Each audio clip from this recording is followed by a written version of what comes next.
এবং আপনাদেরকে একটা কথা বলছি, দেখবেন মোদী অমিত শাহরা বলে, ঘুরে ঘুরে বলে বেড়ায় যে আমরা বিজেপি একদলীয় সরকার তৈরি করব, আমাদের শক্তিশালী সরকার। আর বিরোধী জোটকে দেখে কটাক্ষ করে যে ওরা কোয়ালিশন সরকার তৈরি করবে, কোয়ালিশন সরকার দুর্বল সরকার হবে। 2004-এ যখন এই কোয়ালিশন সরকার দেশে তৈরি হয়েছিল, এই বামপন্থীদের সমর্থনে, যখন কংগ্রেসের সরকার তৈরি হয়েছিল, ইউপিএ সরকার তৈরি হয়েছিল, আমাদের এই কোয়ালিশন সরকার ভারতকে 100 দিনের কাজ দিয়েছিল। কোয়ালিশন সরকার ভারতকে রাইট টু এডুকেশন দিয়েছিল, রাইট টু ইনফরমেশন দিয়েছিল, আদিবাসী মানুষকে অরণ্যের অধিকার দিয়েছিল আমাদের কোয়ালিশন সরকার। আর মোদির একদলীয় সরকার কি দিয়েছে? গঙ্গা দিয়ে ভাসমান বেওয়ারিশ লাশ দিয়েছে একদলীয় সরকার।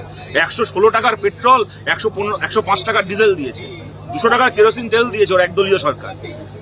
একটা একদলীয় সরকার চাইলে খেটে খাওয়া মানুষের জন্য 100 দিনের কাজটাকে 200 দিন, 200 দিনের কাজটাকে 300 দিন করতে পারতো। তার বদলে একদলীয় সরকার যে মানুষ কাজ করেছেন 100 দিনের, তার মজুরি পাওয়াকে বন্ধ করে দিয়েছে একদলীয় সরকার। সুতরাং একদলীয় সরকারের নমুনা আমাদের জানা রয়েছে, মানুষের কাছে আবেদন করছি